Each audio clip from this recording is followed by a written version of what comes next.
घोड़ी बनान समिति के जो 3 स्तंभ थे, उनमें से एक नित्य पुरुषों विष्णुपाद अष्टोत्तर शत, जिसमें भक्तिवंत त्रिविक्रम गोस्वामी महाराज जी का आविर्भाव तिथि उपस्थित हुई है।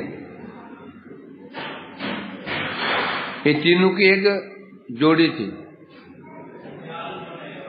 मेरे गुरुदेव एस नर महाराज जी, तीन की जोड़ी। या यूं कह सकते हैं 3 तत्व होते हैं: संबंध तत्व, अविधेय तत्व, अप्रयोजन तत्व।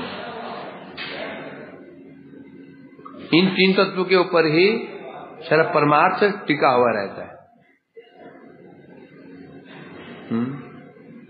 तो ये तीनों की जोड़ी बिल्कुल इसे मैच करते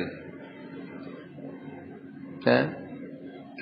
ये जो त्रिविक्रम गोस्वामी महाराज को मान लिया जाए अविधेय तत्व के आचार्य, अविधेय तत्व, और श्री गुरुदेव संबंध तत्व, और श्री महाराज जी हमारे प्रयोजन तत्व।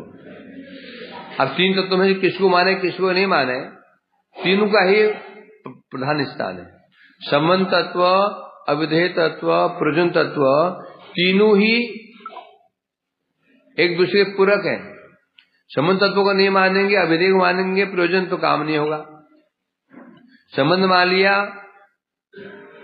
अब प्रयोजन मान, अविधेय नहीं मानेंगे तो काम बनेगा नहीं। तो इनमें से जो इस महाराज जी थे, त्रिविक्रम गोस्वामी महाराज जी, इनको बोला गया संबंध, अभ्युदय। अभ्युदय मतलब अभ्युदय क्या होता है? साधन भक्ति, अभ्युदय। कैसे मतलब आप कैसे कह रहे हैं? उपदेश, व्यक्ति को उसके उपदेश के अनुसार जाना जाता है। उसके विचार होते हैं, वाणी होती है, उसके अनुसार जाना जाता है। इनके उपदेश जो होते थे साधकों के लिए बड़े ही उपयोगी होते थे, सिद्धू के लिए नहीं। इनके उपदेश केवल साधकों के लिए बड़े उपयोगी होते थे। साधक किसे कहते हैं? साधक में हमारे जैसे जो साधक का आभास है उनके लिए किसे कहते हैं? अनर्थग्रस्त।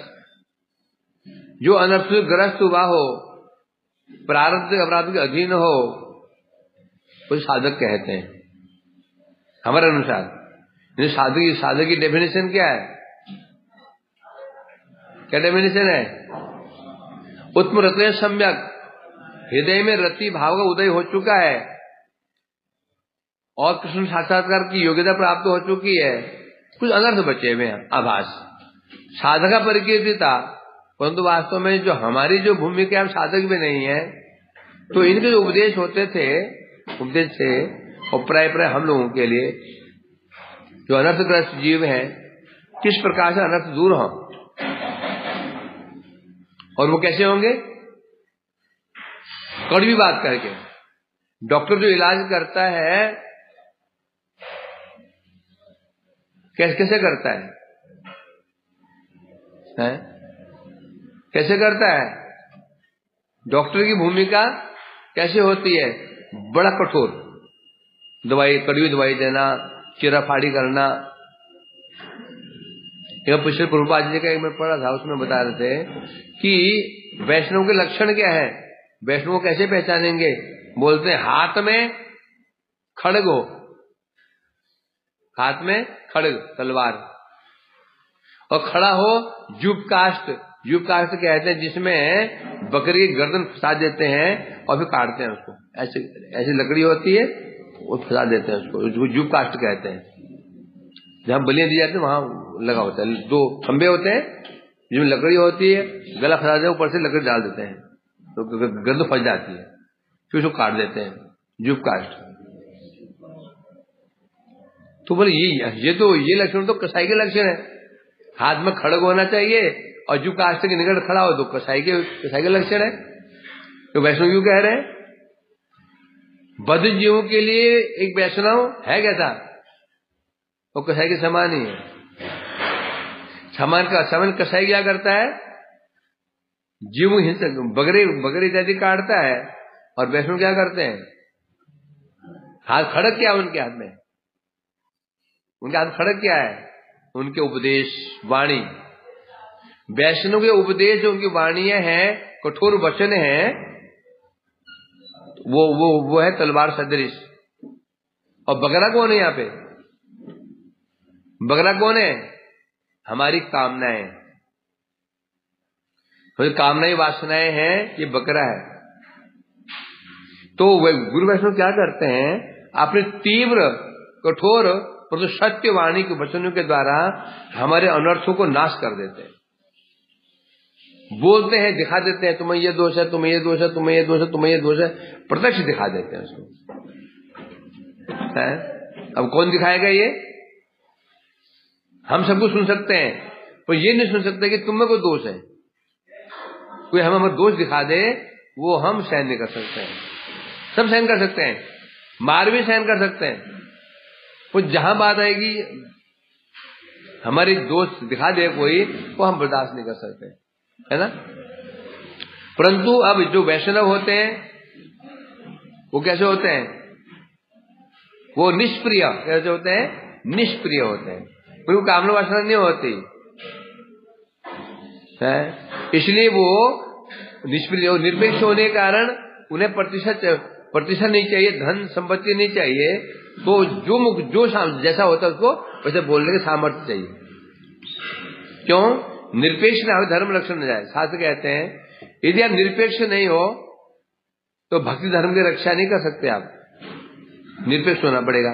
निरपेक्ष मतलब किसी की अपेक्षा नहीं है, कि व्यक्ति की अपेक्षा, कि वस्तु की अपेक्षा, स्थान की अपेक्षा। व्यक्ति मतलब ये व्यक्ति मेरी सहायता भविष्य में सहायता कर सकता है, इसे बना के रखनी चाहिए। ये तो गलत बोल रहा है पर सुनना चाहिए हमको। क्यों नहीं बोलेंगे तो ये हमारे विरोधी हम छोड़ देगा, ये है, सुनना पड़ेगा हमको। परंतु यदि निरपेक्ष है, न व्यक्ति की अपेक्षा, न स्थान की अपेक्षा, न वस्तु की अपेक्षा। वस्तु की अपेक्षा तो भी हम सत्य नहीं बोल पाएंगे। क्यों? हमने इसे कह रखा था बड़े मोबाइल लेके आना, अब मोबाइल तो लिया, मोबाइल तो हाथ में है, परंतु ये सरेआम गुरु जी की निंदा कर रहा है। बैठ, मोबाइल लाया, मोबाइल, अच्छा तो आप मोबाइल लाए हूं मैं, अब क्या करें बताओ? बोलूंगा तो मोबाइल देगा ही नहीं है, इसलिए ठीक है ठीक है ठीक है। ऐसा होता कि नहीं होता? ऐसा होता है। तो इस सांगा भी ऐसे होता है। मैं इंचार्ज है, कड़वी बात बोल दूंगा तो मेरे को यहाँ से भेज देगा, कि दुर्वा से भेज देगा, दुर्वा से ऋषि, जहां कोई सुविधा नहीं है। इसलिए भैया ठीक, ये देखा जाता है। जब तक हम निरपेक्ष नहीं हो सकते हैं, शास्त्र कड़वा सत्य, पूर्वज ने कहा था, यदि हम शास्त्रिक कड़वा तो सत्य कड़वा ही होता है। सत्य कड़वा होता ही नहीं होता है। किसके लिए होता है? जो सच्चा व्यक्ति है, जो सत्य उसके लिए मीठा होता है। जो असत्य है उसके लिए सत्य कड़वा होता है।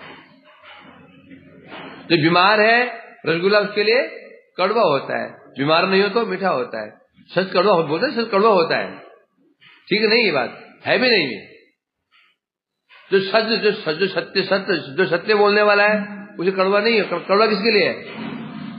जो असत्य प्रिय है, जो झूठ प्रिय है ना। तो ये जो दिखा गया, तो शास्त्र की वाणी है। वैष्णव यदि सत्यवाणी बोलने से चूक जाए, ना बोले, इस डर से मैं सत्य बोल दूंगा तो ये व्यक्ति बुरा मान जाएगा, जब मन खराब हो जाएगा, तो वैष्णव पद से गिर गया, च्युत हो गया हो। परंतु ये जो महापुरुष थे, ये कोई संकोच नहीं, कब क्या बोल देंगे कोई परवाह नहीं। कहां बोल रहा हूं, किससे बोल रहा हूं, क्या नहीं बोलना चाहिए। कई बार हमने इसको देखा। नवदीप परिक्रमा में मैं गया था, तो इनका जो कमरा था, हम प्रणाम करने के लिए गए, तो एक दंपति पति पत्नी वृद्ध, अब 50-60 की उम्र होगी, दोनों गए प्रणाम करने के लिए। तो वो पति बोलता है, महाराज कृपा करो, महाराज कृपा करो। बोलते हैं यहाँ ऐसे स्त्री संग नहीं ऐसे थे, स्त्री यहाँ भी स्त्री साथ में लेकर के आया है, अब कृपा करो कृपा करो। अब सोचो उसकी क्या अवस्था होगी है? अब दोबारा जाएगा वो? दोबारा जाएगा? इसलिए उन्हें कमरे भीड़ ही नहीं होती थी। गुरुदेव कमरे भीड़, महादेव को भीड़, अंदर घुसने जगह नहीं मिलती थी, अंदर भरे रहते थे। हम बाहर से प्रणाम कर रहे निकल आते थे, हमारा नंबर ही नहीं आता। और इनका कमरा खुला मैदान, एक दो बैठा हो तो बैठा हो है। सोचो ना कितनी बड़ी बात है। कौन नहीं चाहते मैं भीड़ जाऊं, मैं लोकप्रिय बन जाऊं? कौन नहीं चाहता? परंतु वैष्णव नहीं चाहता। वो चाहता है बुरा लगे अच्छा लगे। यदि यदि यदि ये भी सत्य भी है, पेशेंट को यदि उसका रोग ना बताया जाए, नहीं तुम्हें कुछ भी नहीं होगा, कुछ भी नहीं होगा, तो क्या होगा? वो तो उससे उल्टा खाएगा, फिर तुम्हें ये बीमारी हुई है, कुछ हम तो बीमार है ही हैं, वैष्णव यदि हमारी बीमारी नहीं बताएंगे और हमको ऐसा दिलासा नहीं तुम्हें कुछ नहीं है, तो हम क्या मान लेंगे? हम मुक्त हैं, और है नहीं। परंतु इसलिए कहा जाता है सत्य। तो ये ऐसे महापुरुष थे, कोई संकोच नहीं करते मैं कहां बोल रहा हूं, क्या बोल रहा हूं। ये ना लक्षण परिचित है, इन लक्षणों से दिख जाता है इनके अंदर प्रत्यक्ष कामना लेश मात्र में नहीं थी। होती तो ये भी क्या करते? सोच के बोलते कहां बोलना है कहां नहीं बोलना है। अभी अमलपुर के पास एक वीडियो है, क्या है, ऑडियो है, आप लोग सुनो उनकी महाराज जी कहां पे इसमें माय के थपेड़े खाते खाते खाते खाते फिर धुलबुल फिर भजन साधन में, ऐसा नहीं। उनका जीवन चरित्र, उनका जो मतलब लक्षण परिचय थे, लक्षण से परिचय मिल जाता है कौन कैसा है। जैसा आपने बताया उन्होंने जो दैन्य भाव है, कि महाप्रभु ने एक हमें मंत्र दिया है। क्या मंत्र दिया है? तृणादपि सुनिचेनो तुरोरपि शयनो अमानिना मानने कीर्ति सारी, क्या है ना गृह विष्णु दिशा को विष्णु पूजा पूर्ण। विष्णु पूजा करने के लिए हमको दीक्षित होना पड़ता है मंत्र में, परंतु कीर्तन सदा हरि, उससे कीर्तन नहीं होगा। क्या पूजा हो सकती है, अपूजा कोई भी कर सकता है, कनिष्ठ भी कर सकता है। जहां कीर्तन सदा हरि की बात आ रही है, उसके लिए क्या मंत्र होना चाहिए? उसके ये मंत्र है तृणादपि सुने चेन त्रोरव्यो चय सुना अमानिना मान की, 4 गुण हैया करो कीर्तन। तो जो जिंदा देखी जा रही है इन महापुरुष में, ये सामान्य नहीं है, ये सभी मुक्त हैं, बस अपने अपने स्तर से उद्देश्य क्या है? सब मिलजुल के काम करें, सब मिलके एक काम करें। क्योंकि कोई भी कार्य करने के लिए कारण अनेक होते हैं। सामान्य हम बनाते रोटी, अब हम पूछे भाई रोटी कैसे बनती है, बोला आटे से बनती है, बस आटा से रोटी बन जाएगी क्या? आटा भी चाहिए, पानी भी चाहिए, चकला चाहिए, बेलना चाहिए, तवा चाहिए, गैस चाहिए।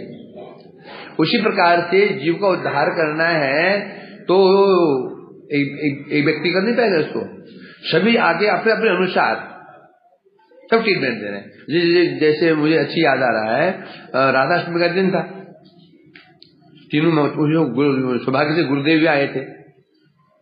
तो श्री गुरुदेव हमारे मुस्लिम महाराज जी और तीनों बैठे श्री महाराज जी। तो स्टार्टिंग श्री महाराज जी ने की और कहा अभी पूज्यपाद श्री बाबा महाराज कुछ राधाष्टमी से कुछ कहेंगे राधा जी के विषय में। माइक लिया उन्होंने, एक वंदना की, हाथ जोड़ लिए। देखो ये जो तत्व है शोभा देता है, नारायण महाराज के मुख से शोभा देता है। तो फिर माइक गया श्री महाराज के पास में, उनमें हाथ जोड़ लिए, ये शोभा देता है नारायण महाराज। अब देखो तो अब ये सोचे कि वो ज्ञान नहीं था। जैसे अभी कहा दोनों में झगड़ा नहीं होता था। त्रिविक्रम महाराज जी जानबूझकर उनको छेड़ते थे, जिससे कि तत्व बाहर निकले। तो अब इन्हें प्रश्न करते थे। अब मेरा प्रश्न यह है कि प्रश्न कौन करता है? मेरा प्रश्न आपसे यह है कि प्रश्न कौन करेगा? कौन प्रश्न करेगा? जो ज्ञानवान हो, जिसे ज्ञान प्रश्न वही जो स्वयं ज्ञानवान है। जो एक व्यक्ति इंजीनियरिंग प्रश्न कौन करेगा? तो इंजीनियर है, कर सकता ना। जब महाराज प्रश्न करते थे, अज्ञानी व्यक्ति क्या प्रश्न करेगा?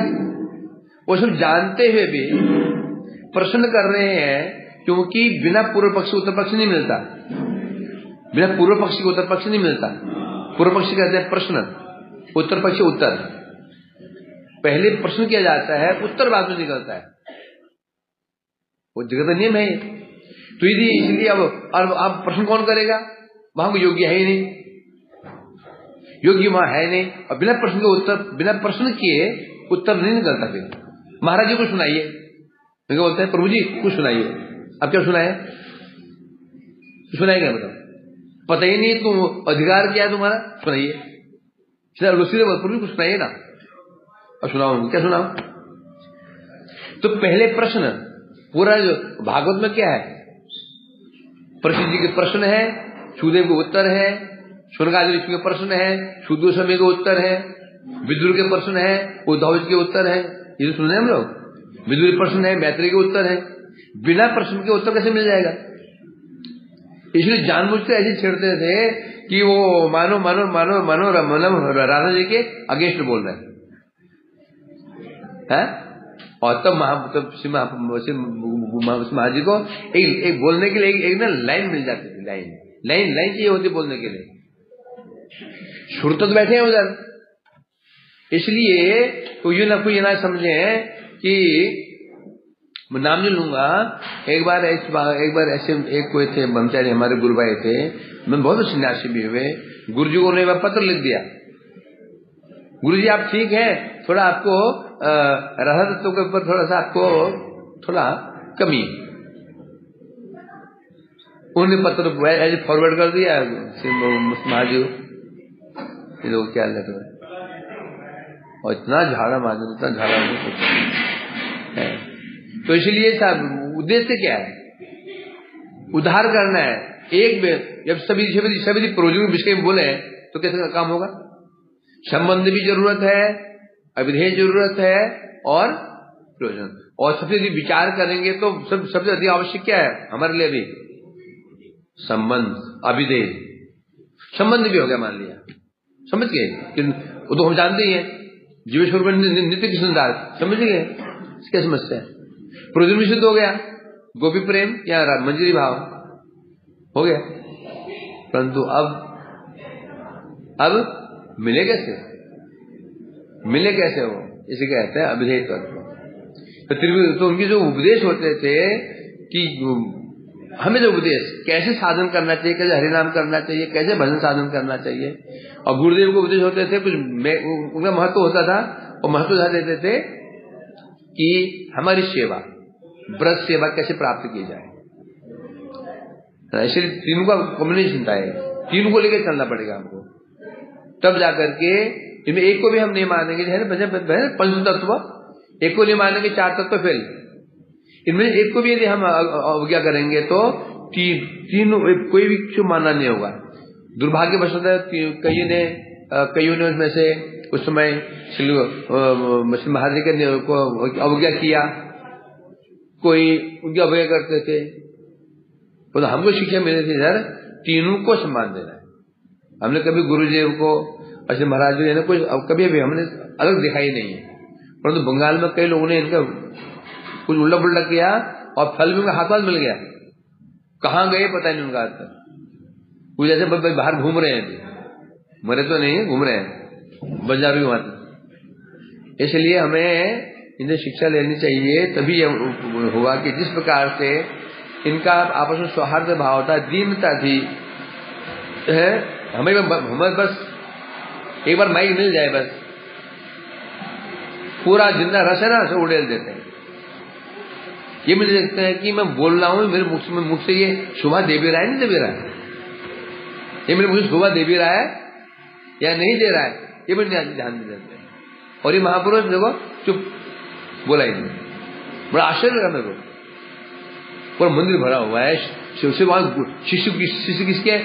शिष्य गुरुदेव को शिष्य वहां बैठे हैं, चुप, शर्म उनको दे दिया। इसे कहते हैं, यही है वैष्णव सदाचार। भक्ति बहुत दूर की बात है, पहले सदाचार आधार फाउंडेशन, पहले वैष्णव सदाचार, उसमें रह करके जब हम साधन भजन करेंगे तो आगे बढ़ सकते हैं।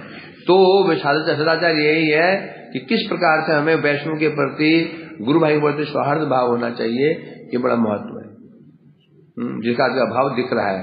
इसलिए आप लोग जो तिथि मनाते हैं, इसमें कम से कम चेष्टा करनी चाहिए कि हम वैष्णव को दोष ना देखें, दिखे भी तो उनकी निंदा ना करें। बस मन नहीं मिलता दूर हो जाओ, मन नहीं मिलता दूर हो जाओ। इसलिए अब दिन में आज बाहर से वैष्णव लोग भी आएंगे और शाम को फिर हम बोलेंगे, अभी माता जी बोलने वाले होंगी। और वो सावित्री दीदी नहीं है, सावित्री दीदी मुझे ऐसा लगता है शायद स्पष्ट रूप में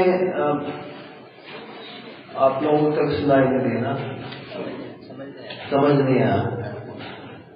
प्रथम जो महाराज जी बोल रहे थे वो तो परमेश्वर को शायद बताएंगे।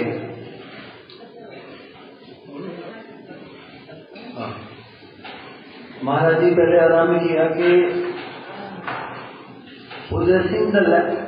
गुरुदेव के मठ मंदिरों, उनकी संपत्ति, उनके व्यवहार की वस्तुओं को दखल करके बैठना, ये संप्रदाय सेवा या गुरु सेवा नहीं है। अब ये बात 1996 में बोले, हम लोगों को भी उस समय नए नए आए थे, कुछ पल्ले नहीं पड़ा। अब आज जाके थोड़ा सा हम रिलेट कर पाते हैं महाराज जी क्या कह रहे हैं।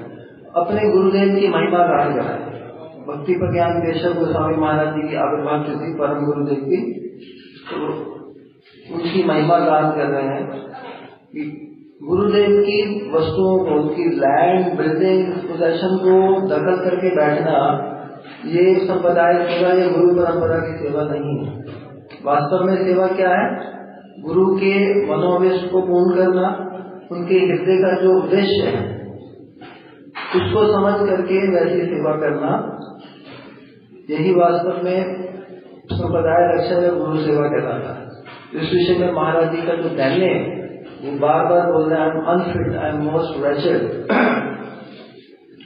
तो कि मैं गुरु सेवा नहीं कर पाया। उन्होंने ये भी कहा कि गुरुदेव के बहुत से शिष्य होते हैं, लेकिन सब में एक प्रकार की योग्यता नहीं होती। कोई विरले ही गुरु के मनोवेश को पूर्ण करने में सक्षम होते हैं। उसके बाद एक दूसरा कथा आरंभ हुई, जिसमें क्योंकि हम लोग कार्तिक मास में सुबह सुबह अष्टकम करते हैं, राधा कृपा कटाक्ष और नमामि नंदनंदन। तो श्रीमती त्रिकम महाराज जी का एक वैशिष्ट्य रहा था कि वे गुरुदेव के हृदय में जो रस विचार छिपे हुए हैं, उनको किस प्रकार से बाहर निकालते। हम लोगों को आरंभ में समझ नहीं आता था, हम लोग समझते थे गुरु जी की योग्यता कर, लेकिन धीरे धीरे धीरे वो बात हम लोगों के अनुभव का विषय है कि किस प्रकार से महाराज जी की गुरुदेव के प्रति प्रीति थी और किस प्रकार से वो इस प्रकार के रस को बाहर निकाल के हम लोगों की सेवा करते थे, ऐसे विषय वस्तु बाहर निकल के आए। अब यहाँ पे क्या बता रहे हैं महाराज जी? वो मुनिंद्र वंदिते के बाद में हम लोग कहते हैं नमामि नंदनंदनम, नमामि नंदनंदनम, नमामि नंदनंदनम। तो वही कहे नमामि नमामि नमामि। क्या ये ब्रज परिग्रह ब्रज जनों का ये इस प्रकार से वो करते हैं? ब्रज गोपियां क्या कृष्ण को नमामि नमामि वर्षित करते हैं? यशोदा माँ क्या कृष्ण को नमामि बोलते हैं? उनको कान पकड़ के और लाठी से पिटाई करते हैं। तो ये जो नमामि ये तो वैकुंठ का वो है भावना, तो हम लोग यहाँ पे उस वस्तु को प्राप्त करने के लिए कर रहे हैं। ऐश्वर्य प्रेम ना ही मोह में, भगवान के चैतन्य चरितामृत बोला जो ऐश्वर्य से शिथिल प्रेम है, महाराज जी कहते हैं प्रेम विच इज वेरी लूज, उसके द्वारा उस ब्रज भाव की प्राप्ति नहीं हो सकती।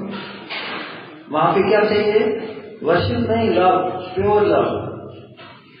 गोपियां कृष्ण को उलाहना देती हैं, सखा लोग कृष्ण के कंधे पे चढ़ जाते हैं, यशोदा मैया उनको कान पकड़ के उनका शासन करती हैं, तो ये कोई वर्शिप है? ये प्योर लव है। तो महाराज जी कह रहे हैं कि अब देखिए ये वाली बातें गुरुदेव के सामने, क्योंकि आप लोग नमामि नाम में कीर्तन करते हैं, उसमें तो प्रेम की बातें नहीं है। तो ये इस प्रकार का जो प्रेम का एक प्रकार का एक कला होता था। और आप लोग देखते हैं, हम लोगों को याद है समुद्रगढ़ में जो भीमसेन और राजा समुद्रसेन की जो आपस में कला होती थी, ये परिपाटी कहाँ से आरम्भ हुई? पूज्य बात विक्रम गोस्वामी महाराज जी के ये लीला आरम्भ की, और तब से आज तक वो परंपरा चली आ रही है। तो उससे किस प्रकार का विचार निकल के आते हैं, और इतना आकर्षक, चित्त मनोहर, और एक तो विचारों का इतना प्रचुरता होती है, अलग अलग विचारों को, भीमसेन के पक्ष वाले और समुद्रसेन के पक्ष वाले, और फिर इधर ब्रज में आके महाराज जी पक्ष लेते थे कृष्ण जी का और गुरुदेव राधा रानी का। तो इस प्रकार से बहुत ही अंतर जो गुरुदेव के विचार थे उसको प्रकट करवाने में बहुत उनकी योगदान रहा। किंतु उन्होंने जो पुनः जो अपना दैन्य प्रकट किया, उनका जीवन अति दैन्य में था। अब इस विषय को देखना कि महाप्रभु के भक्तों में जो दैन्य प्रधान या वैराग्य प्रधान है, दैन्य उनका एक भूषण है, उनकी किसी प्रकार की अयोग्यता वाली बात नहीं है, उनका एक भूषण है। तो श्रील भक्ति रक्षक श्रीधर गोस्वामी महाराज कहते हैं कि जितनी जीव ये सारे की नेगेटिविटी बढ़ेगी, क्योंकि नेगेटिव और पॉजिटिव पोल एक दूसरे को आकर्षित कर रहे हैं, पॉजिटिव आकर्षित नहीं करेगा। तो जितना जीव में नेगेटिविटी अर्थात अपना दैन्य अधिक बढ़ता जाएगा, बढ़ता भगवत कृपा जो पॉजिटिव स्थिति में भगवान, वो उतना उस कृपा को प्राप्त करने के लिए योग्य बनता जाएगा। ये हृदय, और जितना अधिक उसका दाम्भिकता बढ़ती जाएगी, यानी पॉजिटिव। दम्भ में क्या होता है कि मैं सब कुछ करने वाला है, क्या उसमें गीता में श्लोक आता है, करता है इतनी मान्य थी, अहंकार विमूढ़ आत्मा करता है इतनी मान्य थी। लेकिन जो महाप्रभु के भक्तों में दैन्य में, वो अपने आप को इस प्रकार की भावना से परिपूर्ण पाते हैं।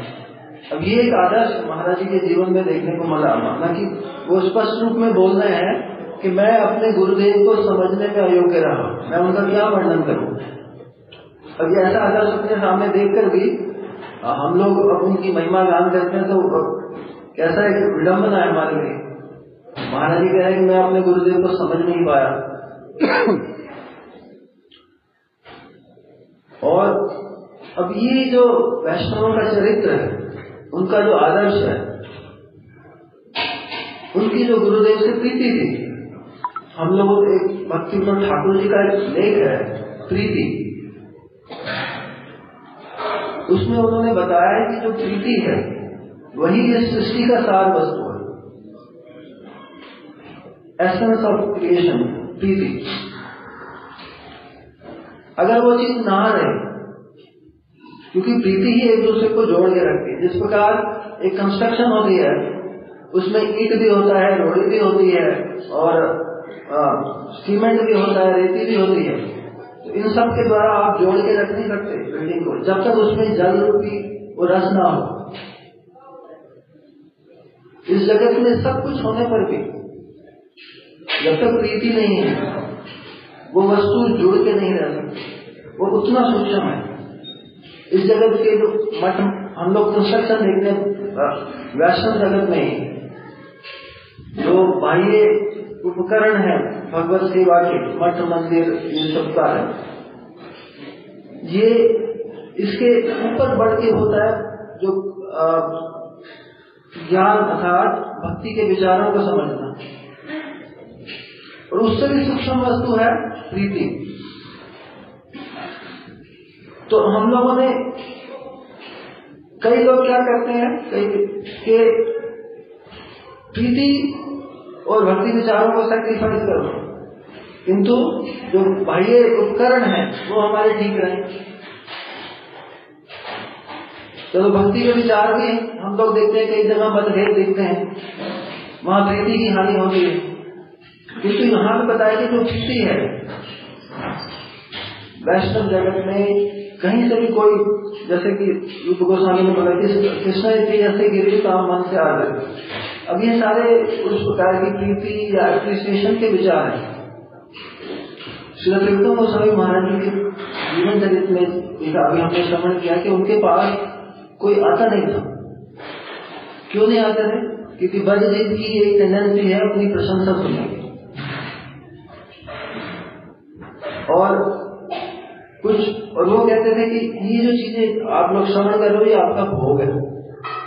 वास्तव में सच्ची बात, हम लोग उस समय हम लोग खुद उनसे दूर रह गए, जाते थे महाराज जी के पास, लेकिन गुरु जी की वाणी सुन के अलग भावना आती थी, और महाराज जी उस पर इतना कठोर आघात करते थे कि भक्त लोग भूली रहते थे। तो उनका जो दोष लोग वो बोलते थे अधिकतर, एक तो ये कि तत्व दूषण उत्सर्ज सब सुसज्जे बुद्धिमान समताय नंदी मनोव्यास उक्ति।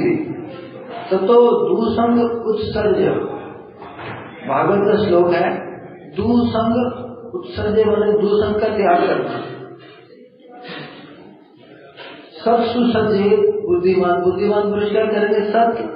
सत्संग से अपने आप को सुसज्जित करेंगे, अपने जीवन को सुसज्जित करेंगे।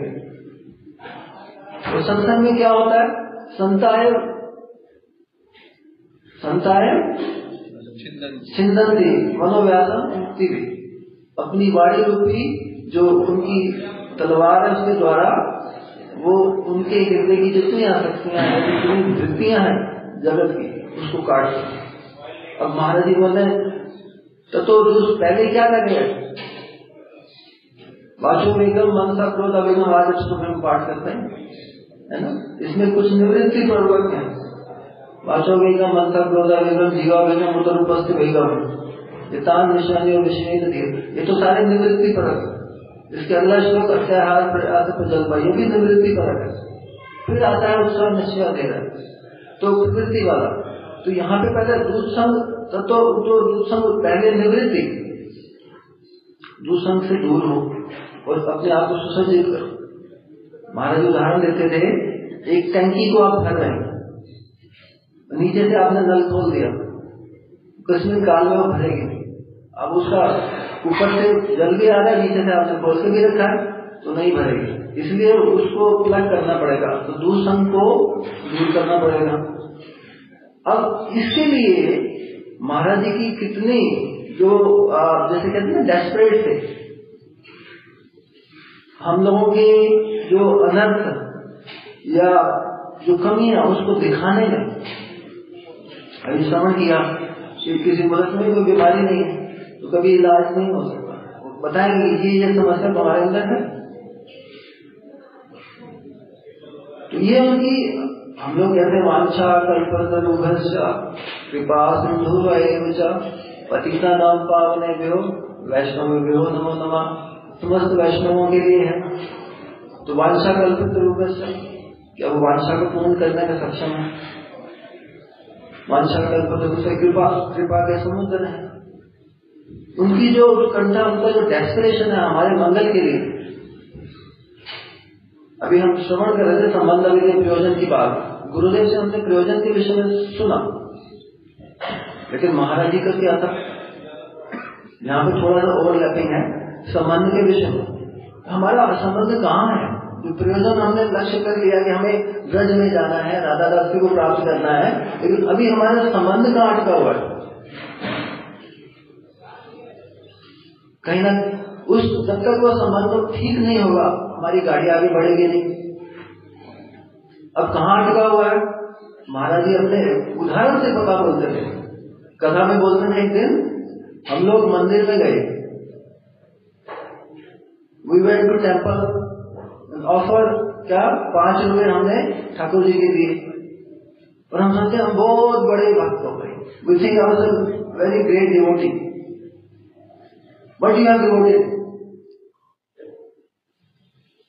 सीधा बोलते थे ना, यू आर